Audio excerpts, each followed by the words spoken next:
각자 도생 시대의 마음 해방, 통증 해방 방송 황심소. 고구마처럼 답답한 삶이 아닌 내가 원하는 삶을 살고 싶은 당신에게 건네는 속 시원한 사이다 방송 황상민의 심리상담소. 안녕하세요. 마음해방, 통증해방, 황상민의 심리상담소. 우리 삶에서 느껴지는 많은 아픔에 대해서 이야기를 나누고, 또 여러분들이 꼭 아프면 병원 가야지, 아프면 의사 만나봐 라고 하는 방식으로 우리 스스로 병원이나 의사의 인질이나 마치 볼모처럼 사는 그런 삶이 아니라, 내가 왜 아픈지, 그리고 내가 아프다고 생각하는 것에 대해서 내가 제정신으로 내 마음을 살펴보기만 하면 이 아픔이 해결될 수 있다. 그리고 또 건강하게 더 잘 살 수 있다라는 믿음으로 살아가는 사람들을 위한 방송, 황상민의 심리상담소입니다. 그런데 그렇게 이야기하다 보니까 이 황심소에 거의 이제 고정 이 패널 게스트 선생님으로 아픔 해방 원장님을 모시게 되셨습니다. 네, 아픔 해방 김미정 원장님 나와주세요. 반갑습니다.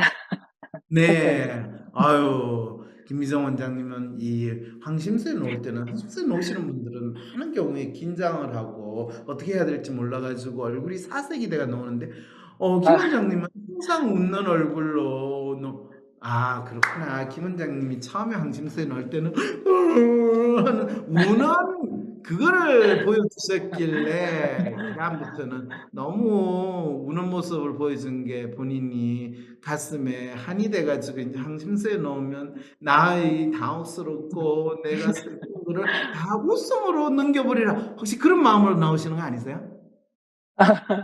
그보다 여기서는 늘 좀 '배우러 온다.' 라는 생각으로 오기 때문에 되게 재미있어요. 오, 그러세요? 야, 네. 역시 황심소에 나와서 뭘 배운다. 그거는 또 배움하면 우리 음. 박 박사님이시죠. 그렇죠. 네. 그동안, 안녕하세요. 네, 박지연 박사님. 그동안 뭐 네. 하느라고 또 나오시는 게 힘드셨습니까? 제가 제 아들하고 제 남편이 그 미국에 잠시 한 8 개월 동안 가 있어서 저가 인제 잠깐 중간에 보러 다녀왔습니다. 아, 그렇군요. 예. 가족이 지금 미국에 있는 이상 가족인데 잠시 만나러 가시군요. 네. 네. 네. 잠시 만나러 가니까 상당히 좋으셨죠, 그죠?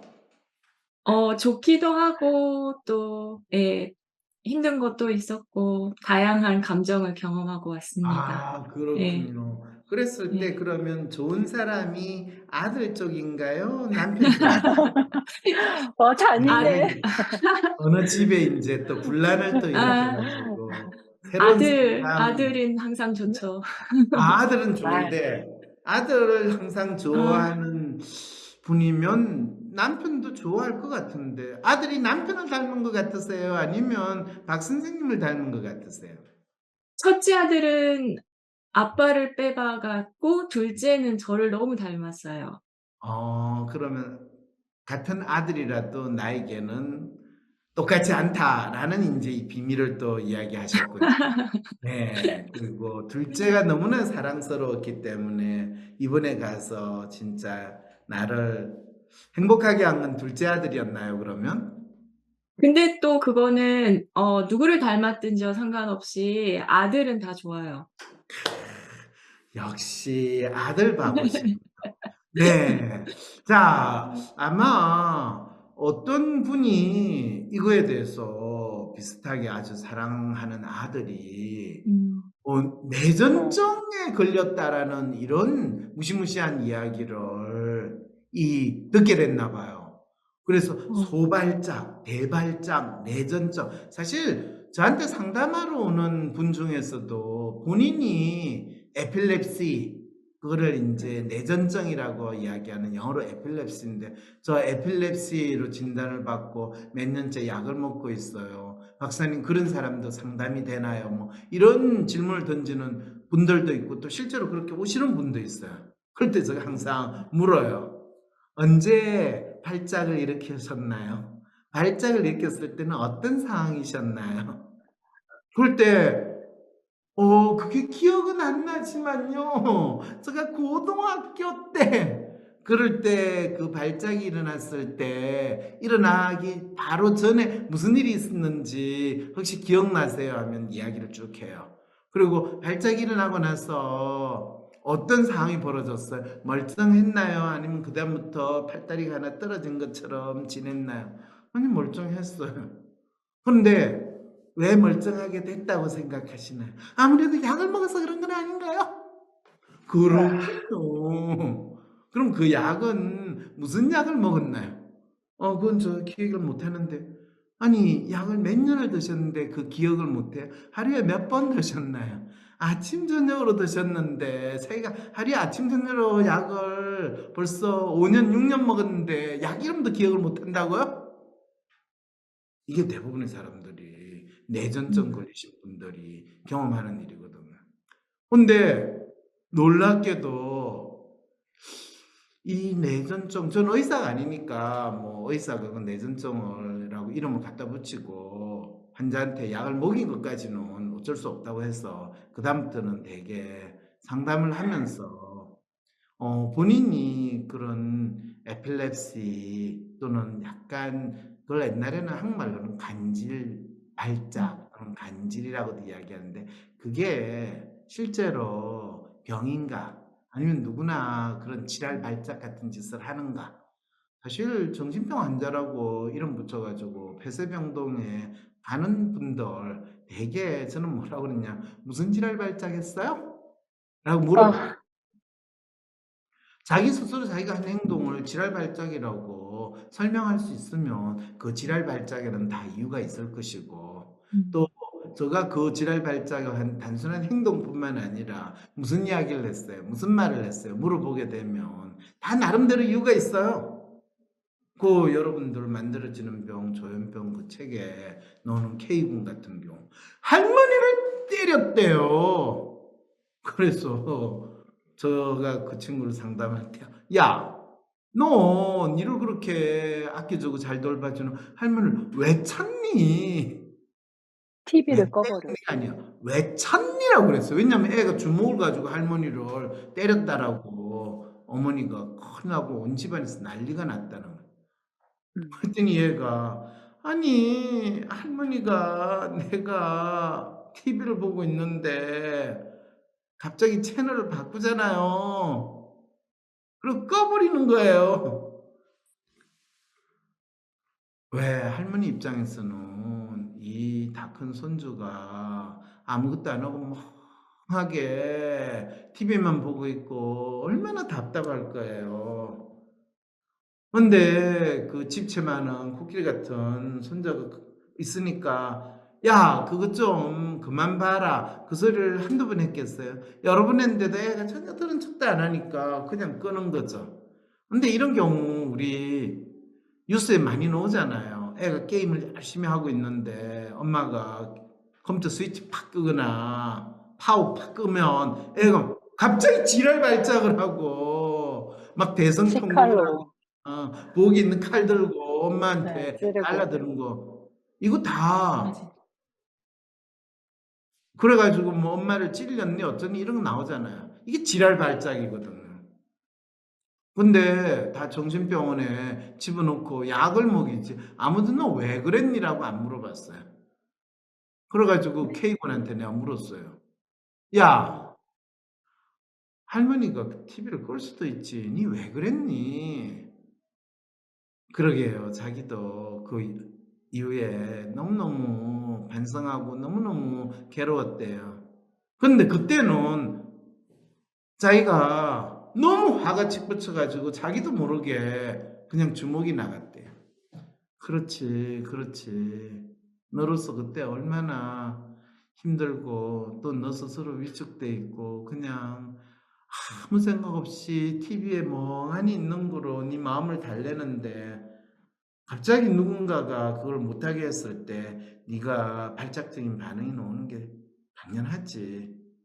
근데 너 처음에 병원에서 정신과 약 주고 너를 조현병이라고 진단하던 그 의사 선생님은 니한테 왜 할머니를 찾는지 물어보더냐?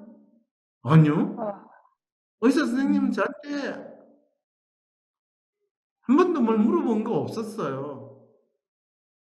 그냥 할머니를 찾다고 온 가족과 친척들이 난리를 쳐서 저 앰뷸런스에 잡혀가지고 병원에 갔더니 간호사가 저를 보고 이전에 그것도 대학병원에 서울대 병원에 이전 병원 진단서 보고 바로 조현병이라고 약 먹이고 주사 맞고 그래서 자기 며칠 동안은 이 침대에 꽁꽁 묶여가지고 있는 상태로 지냈대요.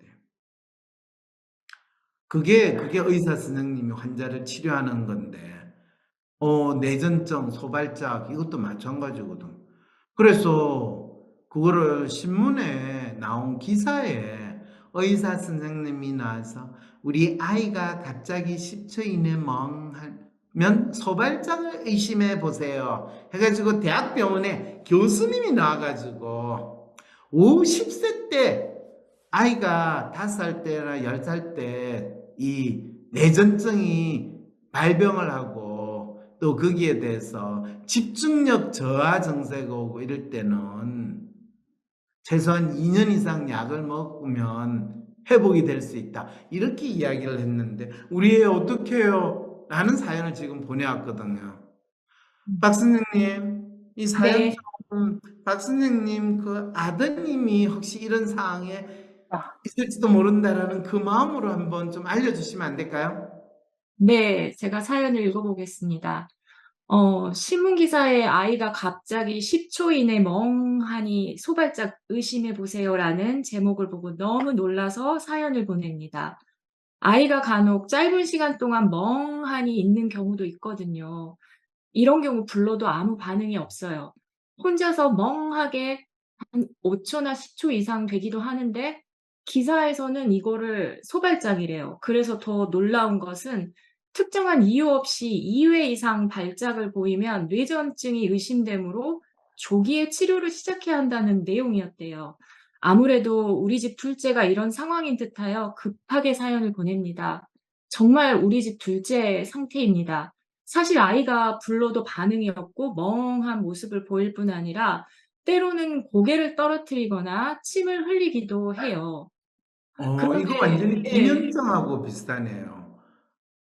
이, 그 아이가 갑자기 있다가 학교에서도 교실에서도 있다가 이렇게 졸다가 침도 흘리고 우리 학교에서 공부하다가 졸면 침 흘리는 거는 자연스러운 행동이잖아요.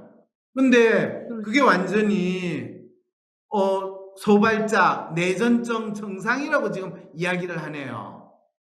그런 행동만 보이면은 되게 조심해야겠다고 사람들이 생각할 것 같아요. 그럼요, 그런데 그럼요. 예. 조심하는 게 아니라 바로 병원에 가가지고 지금 뇌전증 아 의심이 왔으니까 약 먹으라 지금 이 이야기잖아요. 예. 근데 저는 궁금한 게 상황을 보고 이유가 없이 이렇게 된다라고 했을 때 인제 그 정이 내려지는 뇌전증 그게 인구의 도대체 몇 퍼센트나 될까? 이게 갑자기 궁금해졌어요, 의사 인구의 선생님께. 1%가 되면 네. 생각이 달라지실래요? 인구의 0.1%가 되면 뭐 생각이 달라지실래요? 거기에 쪼끔 첨언을 예. 하자면 만약에 이 아이가 불렀을 때 호명 반응이 없고 혼자서 침을 줄 흘리고 고개를 떨구고 멍한 모습을 보였다라고 할 때요. 이걸 네. 어떤 의사는 자폐라고도 부를 거고요. 어떤 어. 의사는 ADHD라고도 부를 거고요. 어떤 의사는 이렇게 발작이라는 병명을 붙여 버릴 거예요. 그래서 음. 그 유병률 같은 경우 뭐 대답으로 드린다면 소발작 같은 경우는 우리나라는 통계가 나와 있지 않고요. 미국 음. 같은 경우는 그 연령대에 0.2에서 0.5% 까지 보고가 되기도 해요. 그런데 음. 다시 그 유병률을 이야기할 때 음. 이걸 자폐로 분류하는 의사도 있을 거고 소발작으로 부르는 의사도 있을 거고 ADHD로 의미가 부르는 없네요. 의사도 예. 그렇죠. 그거는 부르는 예. 명칭일 뿐이라고요. 그런데 자, 사람들이 아주 많이 박 착각을 해요. 선생님, 네. 박 선생님이 네. 어, 본인이 왜 그 유병률이 어느 정도 됩니까라는 질문을 왜 던졌는지 혹시 자기 마음을 읽어보실 수 있을까요? 예. 제가 왜 이게 궁금했냐면 정말 뇌전증이라는 게 실제로 존재한가? 마음에서 일어나지 않고 진짜 몸의 문제로만 일어나는 게 있다면 그게 과연 어느 정도나 자주 나타날 수 있을까? 그런데 인제 그게 만약에 가능하다면 있다면 그 차이를 어떻게 알 수 있을까? 뭐 이런 것들이 궁금해서 그런 그렇죠, 거에 대한 그렇죠. 이게 마음이 인제 있어서 예. 많이 배운 분들이 스스로 만들어낸 함정이라고 이야기를 해요. 음. 왜 네. 그러냐 하면 지금 금방 김 원장께서 음. 미국에서는 0.1%에서 0.0 네. 0.5% 수준의 유병률이라고 이야기를 한다고 그랬죠. 그 네. 네. 명칭을 붙인다. 그럴 때 대표적인 예가 뭐냐면 조현병, 음음.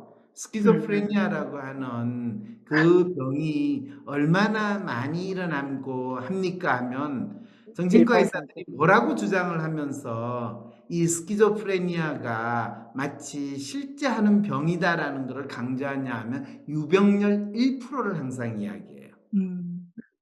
그러면 5천만 명의 대한민국에서는 50만 명의 환자가 발생할 수밖에 없다. 자, 50만 명이 서현역 이 흉기 난동 사건과 같은 인간들이 1년에 50만 명씩 생긴다 하면 이 병이 엄청 대단한 병처럼 느껴질까요? 아니면 사소한 병처럼 느껴질까요? 그거 되게 심각하게 느껴져요. 그렇죠. 그러니까 예. 지금 우리가 다루는 병이 얼마나 이 많이 일어나고 심각한 병인지 알아라 라는 이야기를 하는 거거든요. 그런데 하지만 통계는 하지만 아주 놀라운, 잠깐 기다리세요. 놀라운 사기가, 그것도 아 통계의 사기와 과학의 사기가 포함되어 있어요. 그걸 뭐라고 그러냐 하면 에라율이라고 표현을 하는데 어떤 사람을 어떤 명칭을 부여할 때 박 선생도 심리학을 배우시거나 박사 받으시면서 혹시 통계 배우셨어요? 네.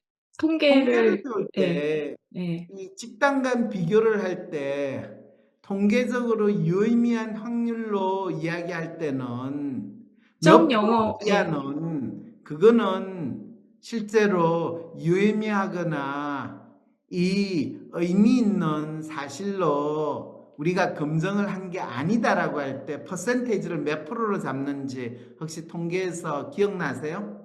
예. 그거 얼마나 정밀한가에 따라서 5%로 오류가 있다라고도 하고 1% 아니면 0.1% 그렇죠. 이렇게 예. 네.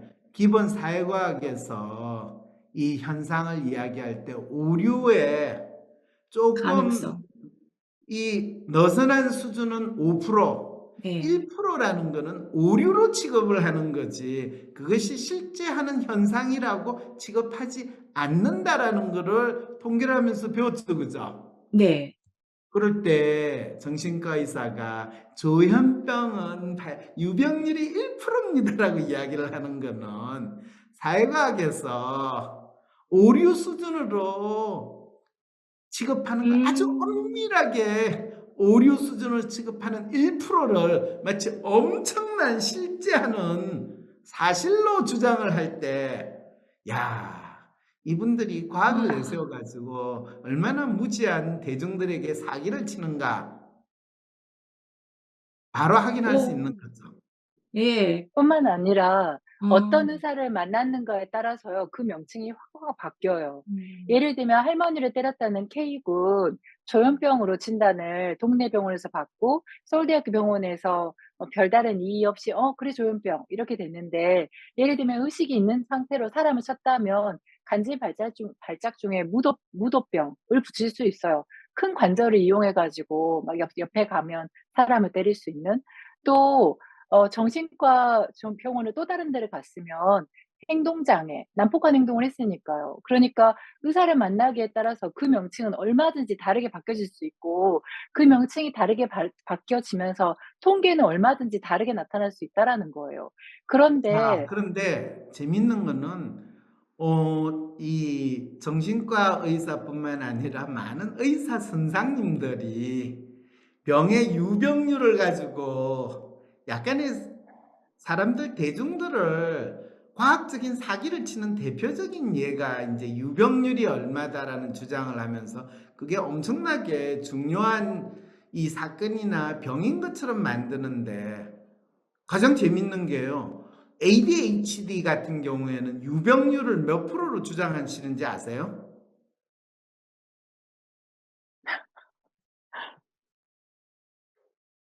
박 선생님 혹시 그런 이야기 들어보신 적 없으시죠? 아마 그 이상심이나 이런 데 나왔을 건데 제가 기억이 안 나는데 한 5% 그렇죠. 될까요? 우리 소아 청소년 전문의로 20년이나 열심히 공부하신 우리 김 원장님은 ADHD는 아동 청소년에게 있어서 유병률을 소아청소년과 의사들은 얼마나 뻥튀기를 해가지고 이야기를 하는지 아 혹시 아세요? 이게 지금 최근에는 더더더 올라가 버려서요. 어. 10%도 정말 무지막지 많다고 했는데, 지금은 10%가 아니라 30% 이런 네. 이야기하고 있는 상태예요. 그런데 이게 너무 정말 듣고 있기 괴로운 게, ADHD라는 병명 자체가 1980 년대 후반 이후에 만들어진 거예요. 없는 병을 이렇게 부르자라고 해서 만들어진 병명이라고요. 네, 그렇게 한 다음에 지금 10%나 된다라고 가정을 하고, 거기에 대해서 최근에는 학교까지 동조를 해 가지고 학생 정서행동 특성 검사를 한 다음에 위험군을 미리 걸러내 가지고 조기에 치료를 한대요. 없는 이름을 병명으로 만들어서 붙인 다음에. 그러니까 다시 말하지만, 아까 아이가 멍해지는 것에 대해서 불렀을 때 호명 반응을 하지 않는 것에 대해서 어떤 의사 만나면 자폐 아동이 돼 버리는 거고, 어떤 의사 만나면 ADHD 아동이 되는 거고, 저렇게 정신과 안 가고 소아과 교수님 만나게 되면 발작 환자가 되는 거죠. 아니, 지금 김 원장님 지금 네. 무슨 말씀을 하시는 겁니까? 본인이 아무리 아픔 해방이라고 지금 본인 스스로의 아픔을 달래야 되는 그런 상황이 있더라도 대부분의 정신과 의사들이 ADHD라고 병명을 붙여가지고 환자로 만드는 거를 없는 병을 병이라고 한다고요? 그리고 지금 이 사연에서 언급한 이 어디 길병원 소아청소년과 교수님이 지금 소발작을 뇌파 검사를 보면 그것이 전신 발작을 일으키는 것으로 주의해야 한다고, 소발작하는 것도 뇌파 검사 딱 하면 전신 발작을 일으키는 단서들을 딱 보여준다고 하는데, 이거는 그 아픔 해방 그 병원에는 뇌파 검사를 하는 거나 MRI 기계가 없고 그 검사를 못하니까 지금 그게 다 의사들이 소발작, 대발작 또는 이 뇌전증 이러면서 없는 병을 만든다, 지금 혹시 이렇게 이야기하시는 거 아니에요? 어 저 본인도 병원도 MRI하고 뇌파 검사 기계 갖추기만 하면 이 멍한 아이들 다 데려오세요. 언제든지 뇌전증 환자로 만들어 드립니다. 그렇지만 걱정 마세요. 대한민국은 의료보험이 다 됐기 때문에 국가에서 다 지원해 드립니다. 마음 놓고 환자가 되세요. 이렇게 하시지 않을까요? 제가 대학병원에서 그 대학병원에서 근무할 때 한 달에 뇌파 검 두 달에 뇌파 검사 300건 뭐 이렇게 해 가지고 판독하고 그런 일도 해 봤었는데요. 그런데 실제 간질약을 먹고 있는 애들 대상으로 쭉 찍어 봤을 때 뇌파에서 정말 이상 있는 케이스는 두 달간 한 달에 150건 찍었다고 할게요. 그렇게 했을 때 150건 중에 이미 간질 발작을 여러 번 했어. 그런데 뇌파에서 이상이 나올 확률은 그중에 한두 명이 안 돼요. 네? 아 아까 대학병원에 오는 네 그렇죠. 아이들 3차 병원에 오는 이미 간질 환자. 뇌전증이라고 진단을 받아서 약을 먹고 있는 아이들, 그 그렇죠. 아이들을 한 달에 150명을 이상을 본인이 뇌파 검사를 했는데 네. 그중에서 뇌파에 이상이 있는 걸로 본인이 판독이 되는 경우는 한두 명도 안 나온다고요? 네 맞아요. 아, 심지어 그 경련을 유발하는 유발 검사까지 뇌파하면서 다 했었거든요. 그런데 한두 명이 안 본인이 있었던 나와요. 대학병원이 그 뇌파 검사기가 너무 올드해 가지고 첨단 그걸 잡아내지 못해서 그런 거 아니에요? 아니 첨단 뇌파 기기였어요 박사님. 아, 첨단 뇌파 기기예요? 대학병원인데. 네 그렇죠. 3차 대학병원은 기계 경쟁을 엄청 열심히 한단 말이에요. 신문에는 대학병원에서 첨단 기기를 못 한다고 그거를 그래서 교육부 소속이 아니라 보사부 소속으로 옮긴다고 기사가 나오던데 그게 아니에요? 인제 그 기계 경쟁을 하는 데는 돈이 끝없이 들거든요. 그래서 인제 그걸 그 국가에서 원래 보조 좀 받거든요. 거의 국립대병원은 50% 정도 보조를 받는데 그걸 더 받고 싶다라는 기사라고 읽으시면 될 것 같아요. 아, 그래요? 이미 50% 받아요. 아니 20% 밖에 못 근데 받는다고 기사에 나왔던데. 그래 가지고 10 년째 그런데 20 년째 기계를 그대로 써 가지고 환자를 보기에 쪽팔린다고 일반 사립대 병원에 비하면 너무 열악하다고 기사에 나왔는데 그게 다 뻥이란 이야기예요, 그러면? 그렇게 되면 일단 그 과 교수님들이 가만히 있지 않아요. 일 못한다고 나오시지. 그렇죠. 네. 그러니까 나도 국립대 교수, 특히 국립대 의대 네. 교수들이 가장 돈 많고 가장 능력 그렇죠. 있는 분들인데 이 기사가 너무 말이 안 돼. 근데 네. 뭐 대통령을 속여 먹는 나라니까 뭐 그거 가지고 따질 이유는 없는데. 자, 그런데 어쨌든 간에 이 기사에서는 이 사연에서는 정말 뇌전증 진단 환자 절반가량이 소아 연령대에서 나온다는 말이 사실인가요? 그리고 뇌전증 환자의 경우 뇌의 비정상적인 전기 방출로 뇌신경 세포가 간헐적으로 흥분하여 나타나는 기능적 이상이라고 하는데 무슨 기능에서 문제가 있는 건가요? 이렇게 사연을 나왔는데 본인이 대학병원에서 한 네. 달에 150건 이상 뇌파 네. 검사를 하는 뇌파 검사 요원으로 활동할 때도 그렇죠. 실제로 이미 뇌전증 약을 먹고 있는 아이들 네. 150명을 다 그냥 진단을 한 게 아니야. 약을 먹고 있는 아이들을 다 뇌파 검사를 했는데 그중에서 한두 명 정도나 이상이 나올까 말까 하지 거의 안 나온다. 지금 심지어 이 이야기를 하시는 거죠. 약도 간질 약도 한 가지만 먹는 애들도 아니고 간질 발작 빈도가 높다고 의사가 판단해서 약을 2 개, 3개 먹고 있는 애들한테 뇌파 검사를 찍은 거거든요, 제가 한 그럼 건. 그건 약발이 있어 가지고 그 간질 약을 먹으니까 뇌파가 아주 정상적인 상황이 있으니까 그걸 뇌파 검사로 못 잡아내는 거 아닐까요? 박사님 약발이 있어 가지고 간질을 안 일으키게 됐다면 왜 의사들은 "약을 3 년에서 5년 정도는 보통 먹습니다."라고 이야기를 하고 그 약을 먹었을 때 간질 발작을 안 하게 될 확률이 30%가 "잘 안 됩니다." 이렇게 말을 하게 될까요? 약발이 아니 그렇게 지금 김 좋으면. 원장님 지금 웃으면서 이야기할 일이 아니에요 지금. 예 너무 지금 답답하니까 본인이 한 웃음이 말이 무슨 나와요. 뜻인지 아세요?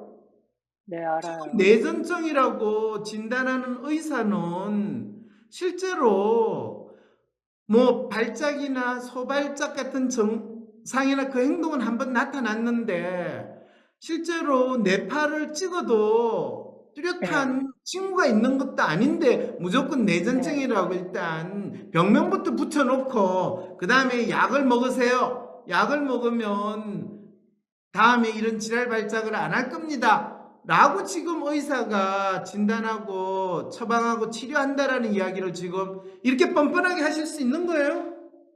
실제 데이터가 그러니까요. 그러니까 아까 그 박 선생님께서 그 어떠한 경우에 그러니까 진짜 어떠한 진짜 원인이 있어서 간질 발작을 하는 경우가 있느냐라고 물어보셨어요. 근데 그런 경우가 아주 드물게 있어요. 뭐 뇌종양이라든가 뇌혈관 기형이라든가 뇌감염이라든가. 근데 그렇게 원인을 분명하게 밝힐 수 있는 경우는요.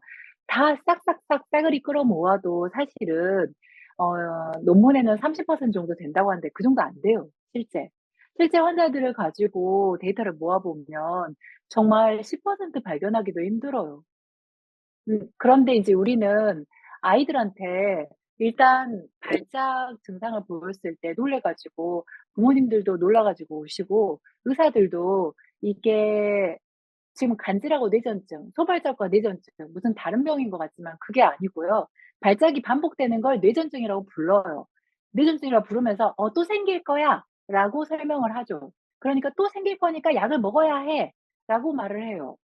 아니 그렇게 해서 그러면 지금 김 원장님 이야기를 들으면 의사라는 분들은 이 놀래는 부모들을 활용해 가지고 엄청난 뻥튀기 장사, 협박범이다라는 생각이 드는데 이런 과잉 진료를 하는 의사 노릇을 하는 게 과연 인간이 할 짓이에요? 일단 의사들은 그것이 그나마 효과적인 치료법이라고 믿어요. 아주 나쁜 아. 의도에서 하냐면 알고 있는 대처법이 그것뿐이에요. 약 아니면 수술. 그래서 어쩔 수 없이 약을 이야기하고 있는데 항경련제로 치료 효과가 아주 뚜렷하게 잘 나타났다면 약도 그렇게 종류가 많을 필요가 없을 거예요. 지금도 20여 가지 넘게 있고 그 약이 꾸준히 개발되고 있는 중이에요. 똑똑한 약이 없어서요. 그럼 정신병 환자 치료하는 거하고 똑같네요. 정신병 어 환자 뭐 조현병 같은 경우도 약을 먹기 시작하면 언제 이 약을 끊을 수 있나요? 정상이 없어질 때까지 드셔야 됩니다. 언제 정상이 없어지나요? 아마 죽을 때 되면 없어지겠죠. 그렇지만 정상이 사실 없어지더라도 그래도 또 나타날지 모르니까 꾸준히 약을 드셔야 됩니다. 이렇게 의사 선생님이 늘 말씀하시는데 그거는 조현병이나 정신병뿐만 아니라 이 뇌졸중에도 똑같이 하는 이야기란 말이라네요. 예 맞아요. 제가 최근에 인제 경험한 인제 만으로 11 살이에요. 3살 때 열날 때 경련을 한 번 했었대요. 근데 열성 경련 5세 미만에서는 나타날 수 있고 예후도 되게 좋단 말이에요, 열 때문에 경련한 경우. 근데 그 아이가 어 그 뒤로 얼마 안 돼서 열없이 경련을 한 거예요. 그렇게 해 가지고 열없이 경련을 했고 뇌전증이 의심되겠네요 그러면. 열성 경련 포함했고 이번에 또 경기했으니까 2번 했네. 뇌전증. 이렇게 만들어 가지고 아니 그 뒤로 그게 간질 지금 아픔해방병원에서 만들지는 않았겠죠? 그렇죠. 아동병원에서요? 대학병원에서 아니면 대학병원이었어요? 발작을 해 가지고 이제 대학병원으로 인제 두 번째 했을 때는 대학병원으로 대학병원에 전환이 갔더니 돼요. 아 네. 동네에 찌끄트리 병원에서 일어난 게 아니고 대학병원에서 그렇게 진단을 해 줬다는 거네요. 그렇죠. 대학 교수님께서 전문가이신 대학 그러면 뭐 교수님께서 거의 대법원 판결 받은 거하고 똑같네. 그렇게 해 가지고 아이가 이제 부모님은 어떻게 설명을 들었냐면 아이가 그 약을 안 먹게 되면 경기를 오래 하게 되는 상황이 생길 수 있고 "그렇게 되면 음. 뇌가 아예 망가질 거야." 이렇게 설명을 들으셨대요. 그렇죠. 내가 버닝 썬 해 가지고 내가 타들어가 가지고 또 마약을 하게 될지 모르는 버닝 선이 되는 거죠. 그렇게 해 가지고 그때부터 약을 먹이기 시작하세요. 그래서 이제 그 뒤로는 잠깐만요. 아이가 6살인데 약을 먹인다고요? 뇌전증 약을? 박사님 3살 좀 넘어서요. 3살 애한테요? 제가 제 병원에서 경험한 케이스는 8 개월짜리 애였어요. 항경련제를 네 가지를 쓰고 있어 가지고 아이가 진료실 의자에 똑바로 앉지도 못해요. 약에 완전 취해 가지고. 용량은 거의 성인 용량으로 쏟아붓고 있었고, 원래는 항경련제를 수면제, 진정제, 마취제 역할을 하는 항경련제를 그렇게 쏟아부으면 코끼리도 잠들 거예요. 근데 그걸 8 개월짜리 애한테 먹이셔 가지고 아니 아예 그건 몸을 못. 대학병원 그러면 소아청소년 전문의가 그 짓을 했다는 네. 거예요? 맞아요. 아니 그러면 대학병원에서 계속 애를 보지 왜 동네 찌끄들이 아픔 해방 병원에 왔대요? 저는 이제 찌끄레기 병원이라 감기 있다고 데려오셨는데 아이가 눈도 못 뜨는 거예요. 아예. 그래서 아이가 지금 낮 시간인데 너무 졸려해서 "아이가 무슨 약을 먹나요?" 하고 물어봤어요. 몸을 이렇게 휘청휘청, 엄마가 잡고 있는데도 휘청휘청 돌아요. 그래서 여쭤봤었거든요. 그리고 제가 약간 헷갈리게 말했는데 그 아이는 8 개월 때부터 약을 먹여 가지고 저한테 왔을 때는 만 3 세가 다 된 아이였어요. 그런데 몸이 휘청휘청하고 눈도 못 뜨고 8 개월 그런데 감기로 때부터. 왔다. 그 애는. 네. 와, 그 동네 찌끄트리 병원이라서 그런지 온갖 찌끄트리들이 다 오네요. 박사님, 저는 제 병원이 찌끄레기 병원이어도 제 환자들은 정말 찌끄레라고 생각 안 해요. 한 명 한 명 나에게는 다 의미 있는 존재들이고 아니 저랑 그렇죠. 의미 1년. 있죠. 대학병원에서 완전히 약으로 찌들게 만들었어. 그다음에 그 병원으로 지금 몰리는 것 같은데. 근데 이제 다시 이야기로 돌아가서 그 열성 경련이었고, 그다음에 열없이 경련 한 번 했다고 해서 3살 좀 넘어 가지고 만 11세 넘게까지 항경련제를 쭉 먹인 아이 이야기로 돌아가 볼게요. 네. 그 네, 그 아이 같은 경우는 그 이후로 경련을 한 번도 안 했단 말이에요. 한 번도 안 했어요. 그러면 보통 3년 이상 약 먹을 때 경련 안 하면 교과서에서 약을 끊으라고 되어 있거든요. 그렇죠. 대학병원 교수님이 끊어 주지 않았어요. 보호자가 갈 때마다 물어보거든요. "약 그만 먹이면 안 될까요?" 라고 하면 그때마다 간질발작을 하게 되면 뇌가 망가질 거라고 이야기하셨대요. 세상 대학병원 교수님이 네. 혹시 그분은 제약사하고 뒷돈 먹어 가지고 그거를 끊을 수가 없는 그런 안타까운 상황에 계신 분 아니에요? 그 근데 저는 서울대 병원도 그렇고 대학병원에 계시는 교수님들이 참 그런 안타까운 상황에 계신다고 간혹 뉴스에 많이 나오던데. 항경련제나 항정신병 약물이 약값 단가가 비싸긴 해요. 근데 어쨌든 저는 이제 그것까지 상상하고 싶지도 않고요. 그런데 음.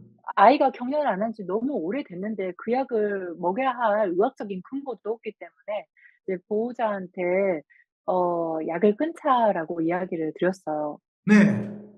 그렇게 하고 지금 3 주째 매주 보고 있고 하는데요. 3 주째 오셔서 드디어 어머니께서요, 저한테 이렇게 말씀하셨어요.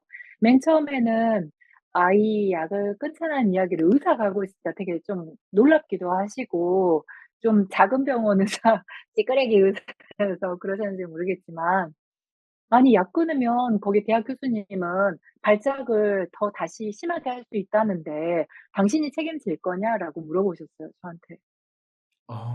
그래 책임진다고 하셨어요?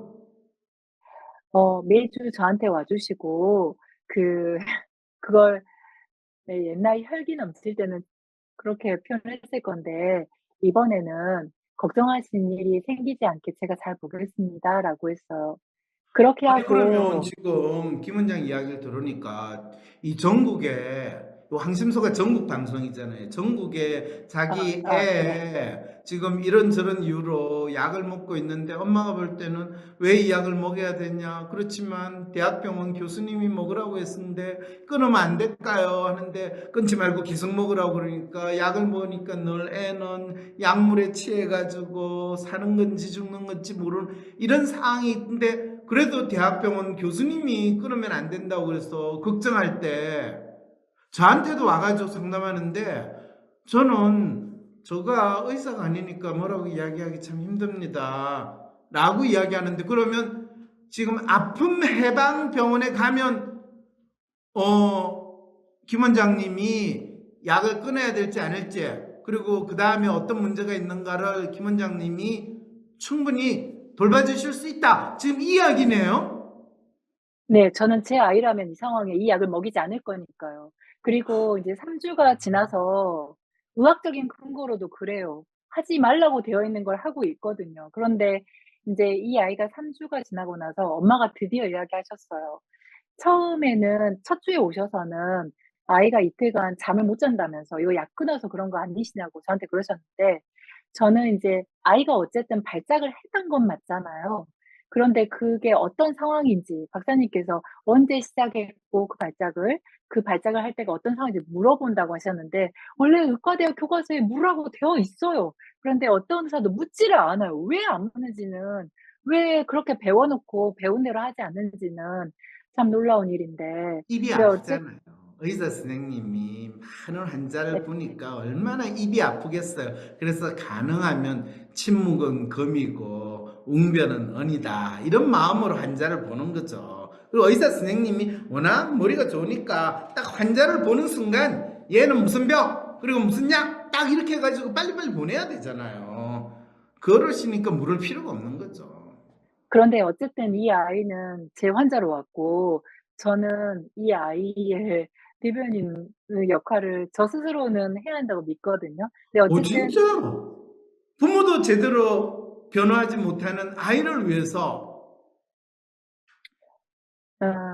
이제 소아과 의사들이 교과서로 부르는 넬슨이라는 책의 소아과 의사의 역할을 아이들의 애드보케이터, 대변인, 옹호자라고 되어 있어요. 근데 저는 그 말에 동의하고 공감해요. 근데 박사님, 근데 그거는 난 세이브 더 칠드런 그 재단에서나 하는 이야기인 줄 알았는데 소아과 의사가 그런 이야기를 하니까 상당히 놀랍네요. 그건 그렇고 네네. 지금 내전증 전문의 의사 면담을 해가지고 정확하게 진단을 받고 필요한 치료를 하는 게 중요하다고 했는데, 내전증 전문의를 받으면 내전증 전문의는 모든 아이들의 또는 모든 환자들의 행동을 다 내전적으로 보시는 분들이잖아요. 이 전문이라는 그쵸. 게 참 어떤 부분을 잘 안다라는 주장도 되지만 일종의 특정한 색깔의 선글라스를 꼈다라는 말이거든요. 그러면 조현병 전문이면 그분은 모든 환자들은 다 조현병이야.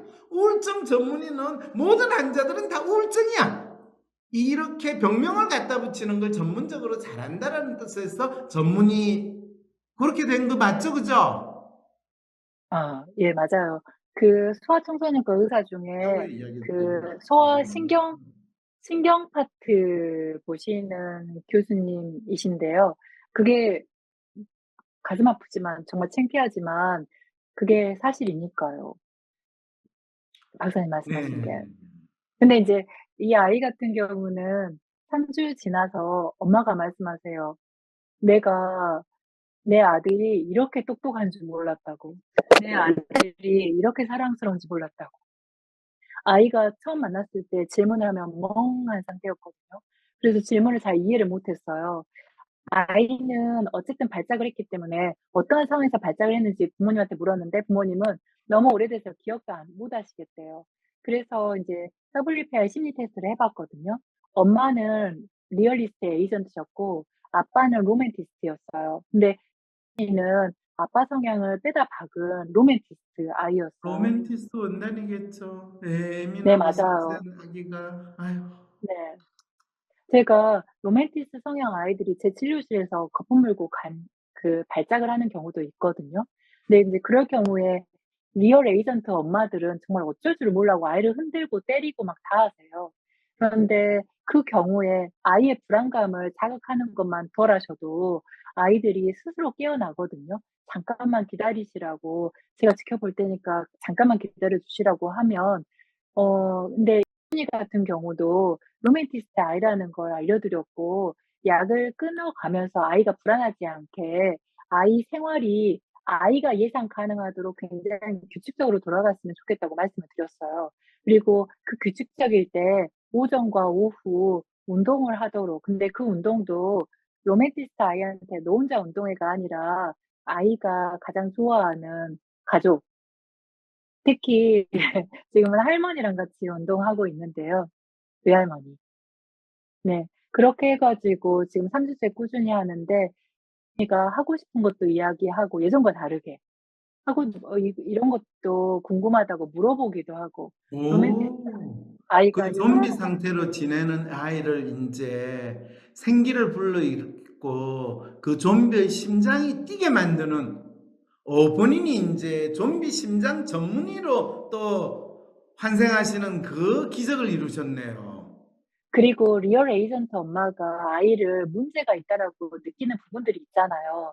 로맨티스트 아이들은 처음에 스스로 이렇게 적극적으로 나서지 않는단 말이에요. 엄마 입장에서 그냥 하면 되는데. 근데 그런 것들에 대해서 로맨티스트 아이가 적응할 시간이, 마음의 준비 시간이 필요하다는 것, 그런 것들을 오실 때마다 하나하나 설명을 해 드리고 있어요. 그리고 네. 엄마는 이제 약 끊고 3주 지났으니까 리얼 에이전트 엄마답게 "이제 그만와도 되죠?" 이런 말을 늘 물어보시는데 인제 한 달째까지는 일 주일에 한 번씩 보고 다음 달부터는 2 주에 한 번씩 볼 겁니다. "아이 상태를 확인할 겁니다."라고 이야기를 해요. 네. 그리고 그렇군요. 이 방송을 통해서 한마디 하고 싶은 게 그 네. 현재 간질약을 먹이고 계신다고 하시더라도 아이가 정상 발달을 보이고 있다면 대개는 예후, 경과가 양호해요. 꼭 약으로 아이를 약을 꼭 먹여야 된다는 부담감이 있으시다면 한 번은 생각해 주셨으면 좋겠어요. 네. 전국에 계시는 혹시 자녀분들한테 간질 발작으로 인해서 내전증 약을 먹이시고 계시는 부모님들 꼭 지금 아이한테 계속 약을 먹이는 것이 필요한 것인가? 아니면 약을 먹이지 않고 또 이 의사 선생님이 협박하듯이 이야기한 뇌가 불타고 또 이 아이가 또 대발작을 해서 뭐 심지어는 혀를 깨물어서 죽는다는 이런 희한한 이야기까지 협박으로 사용하시는 의사 선생님도 있는데 그런 두려움에서 조금 나아지실 뿐만 아니라 전혀 필요 없는 또는 먹을 이유가 없는 이 약인데 어떤 믿을 만한 의사 선생님한테도 그거를 듣지 못하신 많은 분들 꼭 아픔 아 해방 병원 꼭 찾아가 보시기를 권해 드립니다. 전 이야기를 들으면서 저도 사실 내전증 전문이라는 의사 선생님하고 이야기할 때마다 항상 그 부분에서 대체 내전증이라고 의사 선생님이 진단하는 근거가 뭐냐? 이 질문 참 많이 했거든요. 뭐 신경 정신 전문이다 주장하니까 근데 뭐로 가지고 뇌파 검사요? MRI 검사요? MRI 검사에서 뇌에 신경에 문제가 있다는 거를 밝힐 정도가 되면 그거는 이미 뇌 종양이 있거나 이미 뇌 혈관 신경에서 터졌건 해가지고 걔는 죽는데 대체 뇌전증을 일으키는 거를 밝혀냈다면 이건 노벨상감인데 제발 좀 알려주세요. 그래서 저한테 이야기해 주신 분은 없거든요. 네. 자, 희 엄마가 3 주째 오셔서 저한테 마치 자백처럼 독백처럼 이야기하셨는데 뭐라고 하셨냐면 "그동안 제가 인질로 살았네요. 저는 제 아들을 찾은 기분이에요."라고 말씀하셨는데 제가 그 말을 듣고 울컥했어요. 네. 우리 모두 의사 선생님의 인질로 사는 의료복지공화국에 살고 있기 때문에 뭐 그거는 우리 참고 견뎌야 됩니다. 우리 아이의 경우에는 제가 어떻게 대응해야 하는지 답을 주셨으면 합니다라고 그러니까요. 여러분, 답은 인질로 우리가 잡혀 있다는 것을 스스로 자각하기만 하면 언제든지 그 인질에서 탈출할 수 있는 길을 우리 스스로 찾아야 하지 않을까 싶습니다. 우리를 인질로 잡고 계시는 그 인질범 그분들이 알아가지고 지금 요즘 이스라엘 팔레스타인 그 하마스가 잡은 인질들 저절로 안 풀어져요. 끊임없이 이스라엘하고 협상하고 또 우리 공격하면 다 죽여버려 이 인질들. 지금 거의 의사 선생님이 하마스 인질범들과 상당히 유사한 상황이 있는 건 아닌가. 이거는 부모들이 이스라엘 정부의 태도를 취해야 될 것인가 아니면 유엔 회원국의 입장을 취해야 될 건가 이거 쉽지 않은 사건이라는 것을 다시금 느끼면서 여러분 오늘 아주 흥미로운 사연 접하게 됐네요. 저도 뇌전증 약 먹어야 된다라고만 믿었는데 조현병하고 똑같은 인질과 인질범의 관계가 이 병에 있다라는 사실을 새롭게 또 배우는 시간이었습니다. 네, 여러분. 그러면 다음 또 방송에서 뵙도록 하겠습니다. 안녕히 계세요. 크고 작은 연애 고민을 가진 그대. 내 맘대로 안 되는 연애가 어렵기만 한 그대. 나에게 연애를 화라. 100번도 더 들었던 뻔한 연애 조언이 아닌 내가 주인공이 되는 맞춤형 연애 비법 대공개. 지금 황심소로 당신의 연애 고민 사연을 보내주세요. sherlockhwang@gmail.com.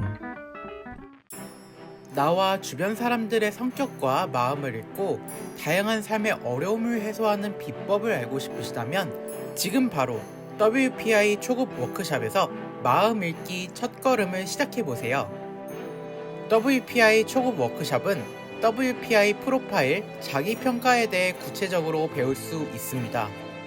또한 멘토들의 지도로 자신의 프로파일을 해석받을 수 있고 황상민 박사님께서 직접 해주시는 간단한 1:1 원포인트 레슨까지 받을 수 있답니다. 마음을 읽고 내 삶을 새롭게 만들어 나가는 첫걸음 WPI 초급 워크샵 지금 바로 신청하세요.